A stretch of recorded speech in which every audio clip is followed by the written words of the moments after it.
When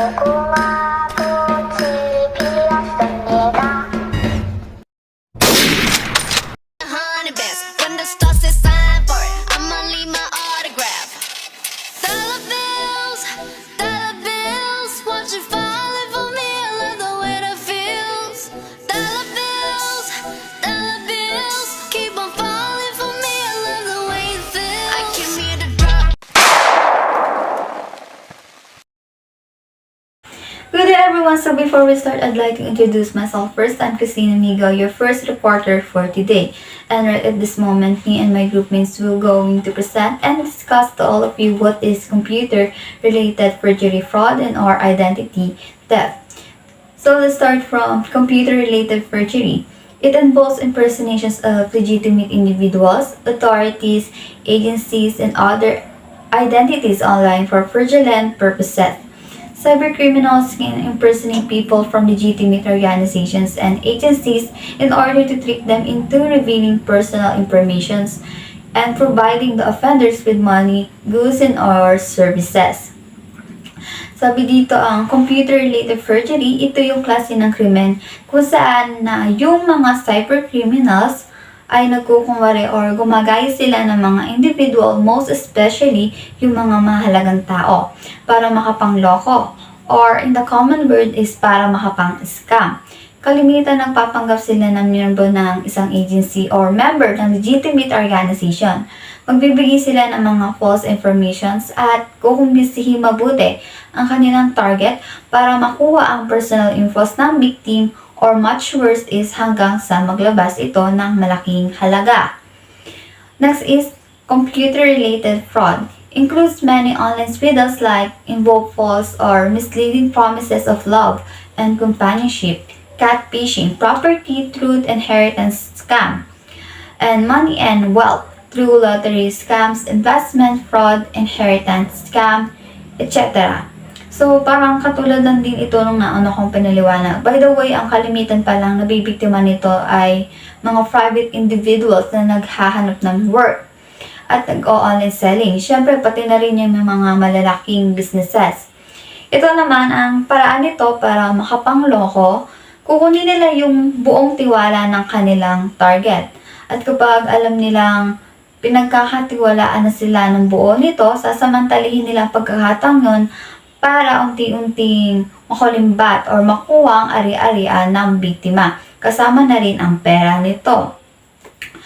What is identity theft? Identity theft, also known as identity fraud, is also a crime in which an imposter obtains key pieces of personally identifiable information, or PII, such as social security or driver's license numbers, to impersonate someone else.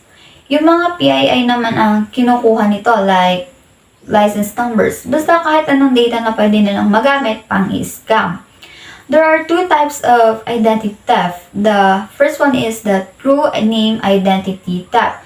Means that thieves use PII to open new accounts. The thieves might open or now new credit card accounts, establish cellular phone services, or open new checking accounts to obtain blank checks. Ibig sabihin naman ito yung mga taong doble or iba-iba yung account. Pero ang personally identifiable information o yung kanilang nakalagay is yung pa rin totoong pangalan nila, social security numbers, financial information, at iba pa ang talagang nakalagay doon sa account na ginamit nila. Account takeover identity theft is when the imposter uses PII to gain access to the person's existing account.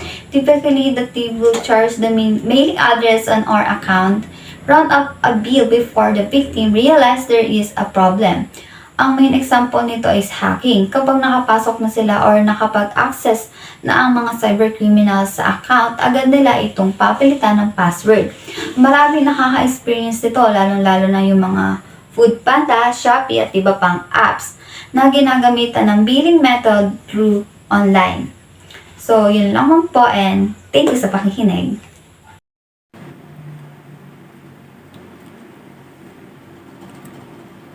Example of identity theft.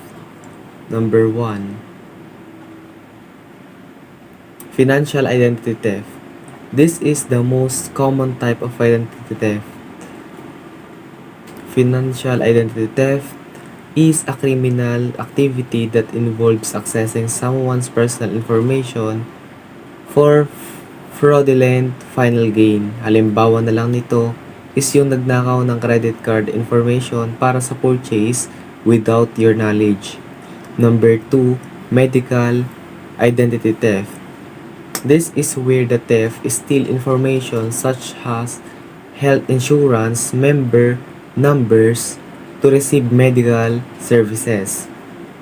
Meaning, medical identity theft use of person's health insurance information at makakuha ng pera para sa healthcare service or dun sa mga tumutulong may sakit or dun sa may karamdaman. Number 3, criminal identity theft. In this example, a person under arrest gives stolen identity information to the police.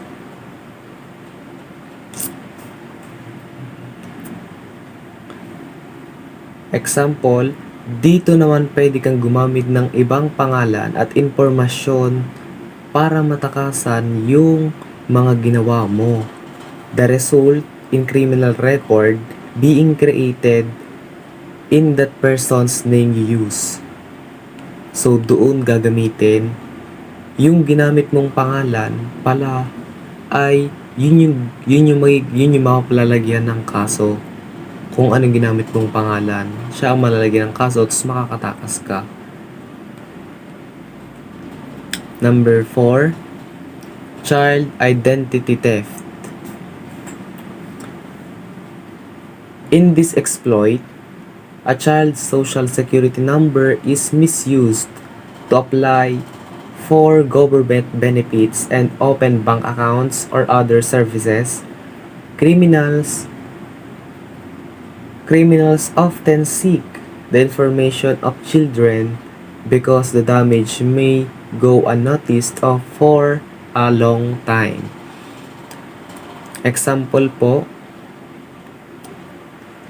dito kinukuha ng kriminal yung number ng bata para makapanguha ng benefits mula sa government, bank accounts, and other services. Number 5, senior identity theft. This type of exploit targets people over the age of 60. Halimbawa po,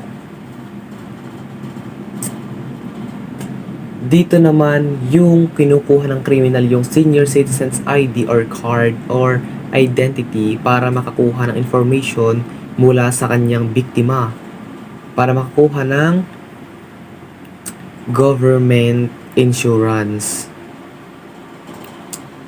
Number 6, last, identity cloning for concealment. In this exploit, a thief impersonates someone else to hide from law enforcement or creditors because it isn't always. Example po, this is the last example of identity theft. So, dito naman yung itinatago yung pagkakakilanlan ng kriminal para makapagtago sa law enforcement or creditors. Mahirap silang hanapin kasi nagbabago-bago sila ng identity. Tapos, under din po ng computer fraud and identification theft ang mga cyberbullying, child pornography, and cybersex.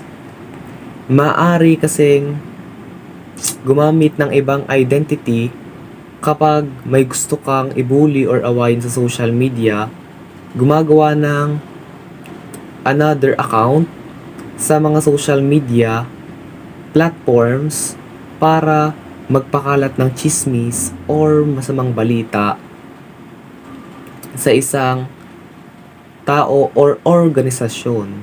So cybersex and child pornography, illegal kasi ang gawain na ito. So isa sa mga way para hindi ka mahuli is magbago ng katauhan or gumamit ng ibang pangalan or alias maybe to protect themselves from the authority and also to avoid criticism. Hi, my name is Geraldine and I will discuss the rules and regulations for computer-related forgery, fraud, or identity theft. Preliminary Provisions, Chapter 2, Punishable Acts, Section 4, Cybercrime Offenses. 1.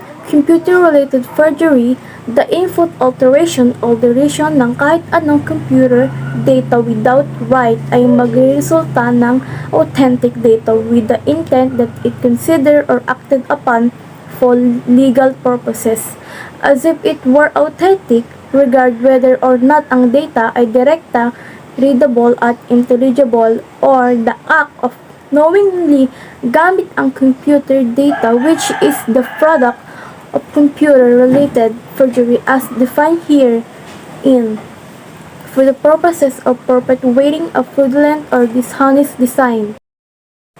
The next is Philippine Law.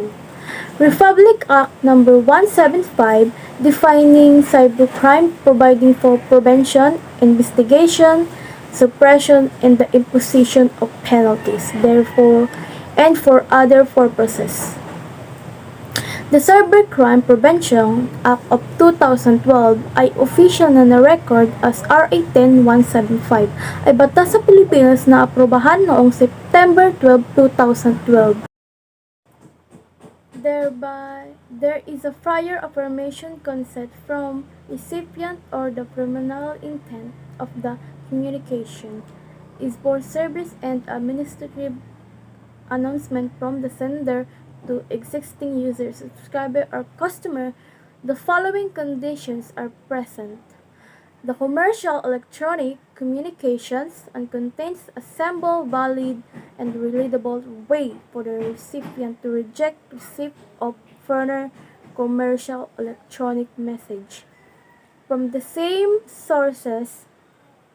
The commercial electronic communication and does not purposely discuss the source of electronic message, and the commercial electronic communication does not purposely include misleading information in any part of the message in order to induce the recipient to read the message.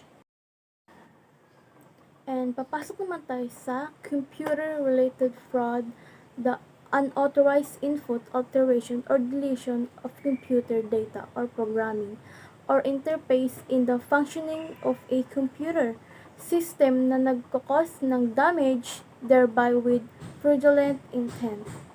That if no damage has yet been caused and penalty impossible shall be 1 degree lower. 3. Computer-related identity theft, the intentional acquisition, use at misuse, transfer, possession, alteration, or deletion of identity information belong to the another, whether natural or juridical, without right, provided.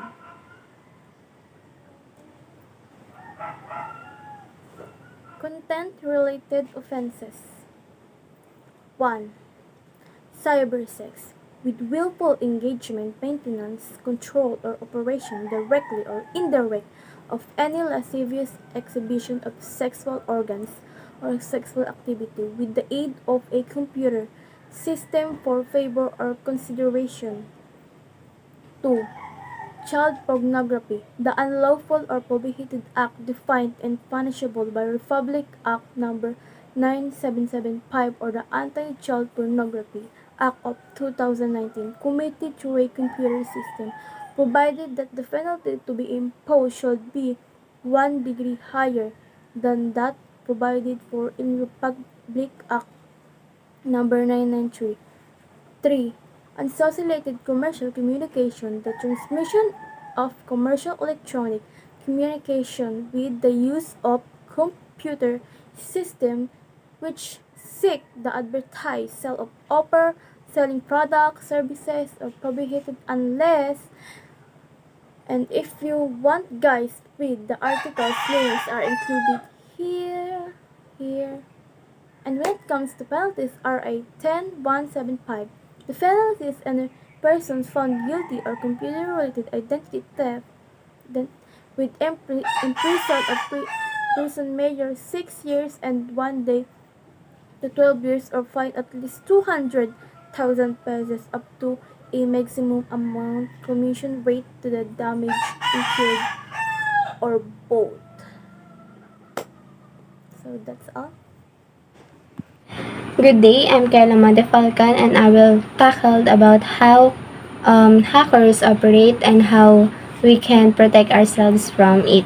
So, people, not computers, create computer threats.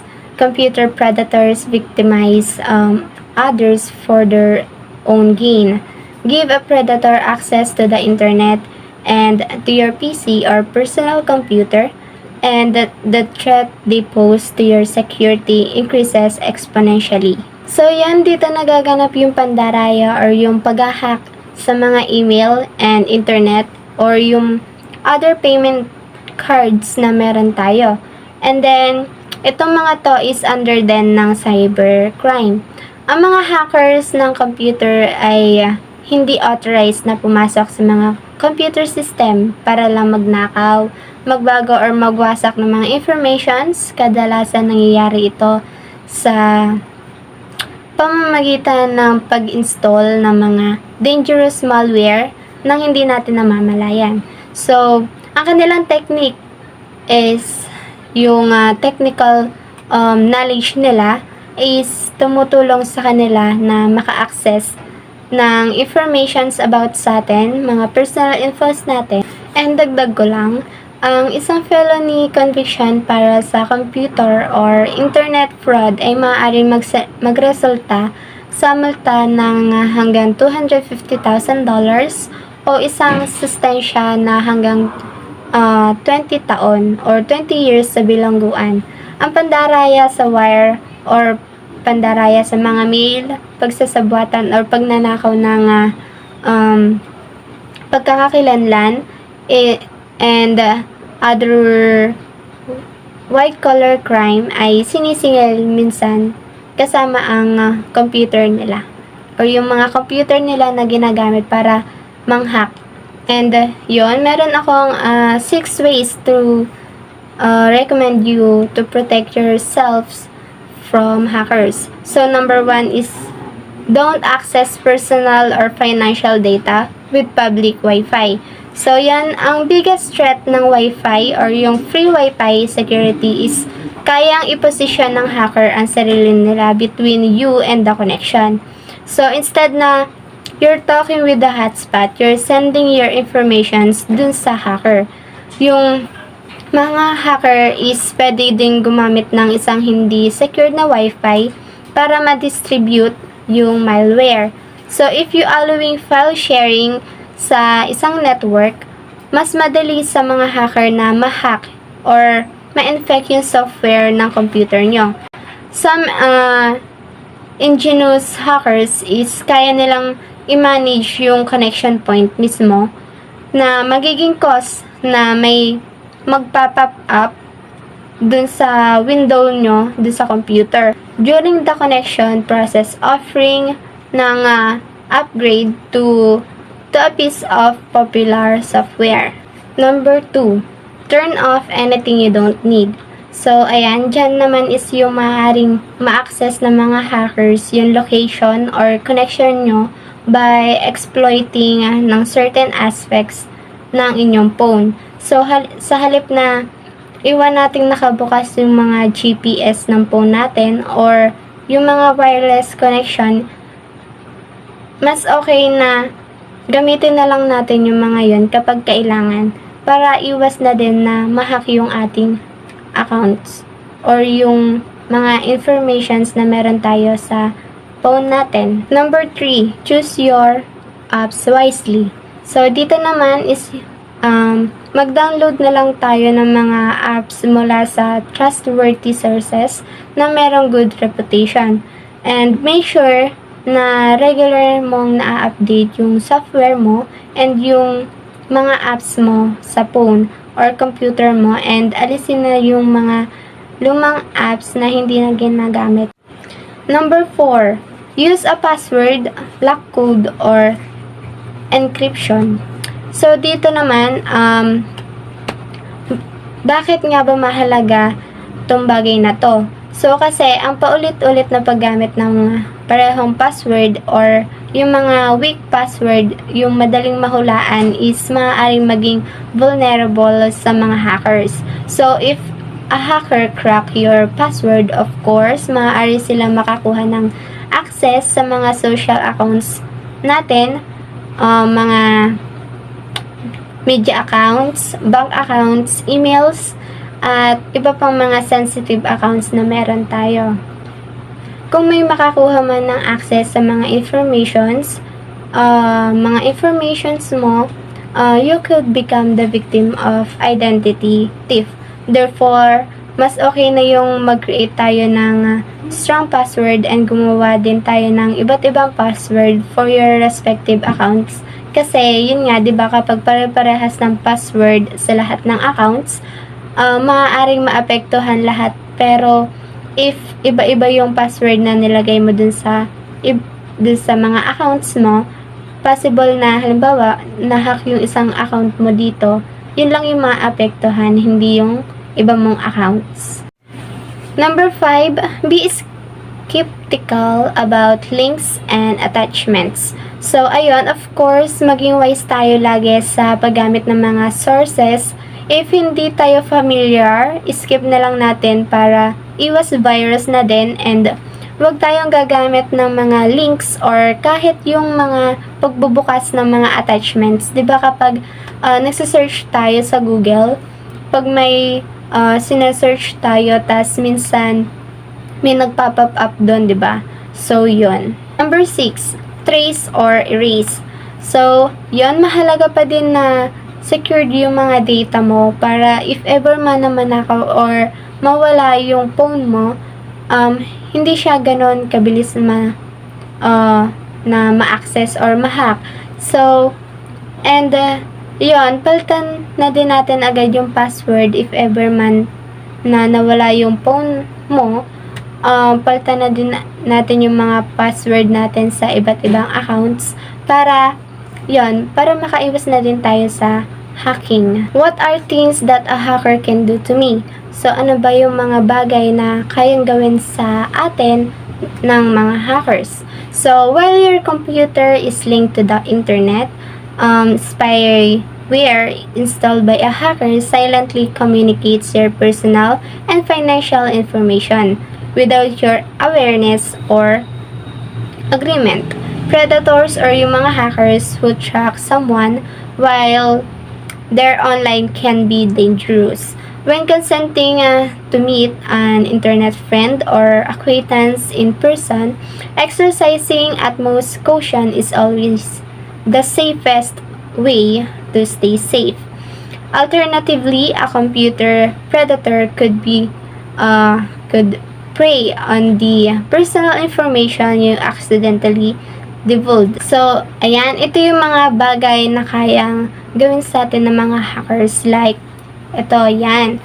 Hijack your usernames and passwords, steal your money and open credit card and bank accounts in your name, ruin your credit, request new account personal identification numbers or PIN or additional credit cards, make purchases, add themselves or an alias that they control as an authorized user, so it's easier to use your credit. Obtain cash advances, use and abuse your social security number, sell your information to other parties who will use it for illicit or illegal purpose. How will I know if I've been hacked? So, paano ba natin malalaman na na-hack na pala ako? So, kailangan nating i-check yung mga personal accounts natin, credit cards, documentation for accuracy, kung may mga transactions bang naganap dun sa mga accounts na yon na hindi natin authorize. Ayan. Kung meron mang mga ganong mga incidents or yung mga ganong naganap, that's the time na possible na may na-installed ng deadly software ang mga hackers sa mga accounts nyo. What can I do about computer hackers and predators? So, ito yung pagkakaroon natin ng knowledge about sa computer security threats and less exposed to threat methods. Kung magiging aware tayo sa mga gantong bagay, may iwasan natin na ma-hack yung mga accounts or may iwasang ma-hack yung mga accounts na meron tayo. And also, yung mga hackers kasi very dangerous, yet they represent quite distinct hazards. Protect yourself while online. So, under nito is yung continually check the accuracy of personal accounts and deal with any discrepancies right away. Use extreme caution when entering chat rooms or posting personal web pages. Limit the personal information you post on a personal web pages. Carefully monitor requests by online friends or acquaintances for predatory behavior. Keep personal and financial information out of online conversations and use extreme caution when agreeing to meet an online friend or acquaintance in person. Security tips to prevent hacking. So, first, use a two-way firewall. So, ito yung inaalaw tayo na controlling yung inbound and outbound connection natin na naka-establish. Nilalak nito yung mga hacker from connecting sa PC natin or sa mga phones natin, and pinipigilan nito yung mga undesired applications from connecting sa internet natin. Next is update your operating system regularly. Ito yung mga update sa operating system natin and nagbibigay siya ng pag-aayos sa mga possible bugs and security holes, kasama na yung mga paglilinis sa mga lumang software na maaring makapagpabagal sa ating device. So, always secure or always ensure na yung mga computer natin, mga phones or tablets na ginagamit natin is nasa latest version of OS para maprotektahan yung mga data from cyber security issues. Next, increase your browser security settings. So, yun, paano nga ba natin may improve yung security natin? So, syempre, nandyan yung limitations natin sa synchronicity, like, for example, is yung PC to your phone. Then, pwede nyong i-activate yung option na naka-encrypt or sync data with your own sync paraphrase. Then, pumili lang kayo ng password na mabilis nyo matatandaan. So, ayun. And also yung sa mga cookies, 'di ba? Nakakakita naman tayo ng ganon kapag nagse-search tayo. So, yon, may mga nagpa-pop up doon na cookies kung mag-a-accept ka ba or hindi. Next is avoid questionable websites. So, yan, iwasan natin yung mga ganyang bagay kasi kunwari, 'di ba, minsan may mga links na sinasend sa Gmail natin from some website kahit hindi naman natin hinihingi, 'di ba? So, yon, pwede kasing yung link na yon is may virus or magdadala sa isang website na nahawaan na ng malware. So, yung malware na yon is siya yung software na nakapinsala or pwede makakuha ng entry ng data sa inyong computer system. Lastly, only download software from sites you trust. Carefully evaluate free software and file sharing applications before downloading them. Practice safe email and virus or malware protocols. Under nito is, first, don't open messages from unknown sender. So yan, huwag tayo magre-reply sa mga mysterious email with unknown sender or subject. So, yon, kasi kumbaga magkakaroon sila ng access from you and katulad ng mga links na naka-embed dun sa mga message na yon. Immediately delete messages you suspect to be spam. So, yan, once na naka-receive tayo ng mga unfamiliar na messages, i-delete na lang natin agad kasi may possible na magkaroon ng issues. Make sure that you have the best security software products installed on your PC or personal computer. Next, use antivirus protection kasi syempre para maprotektahan yung mga computers or mga phones na gamit natin by monitoring all files changes and yung memory for specific virus activity patterns. So, yan. And then yung lastly, get anti-spyware software protection.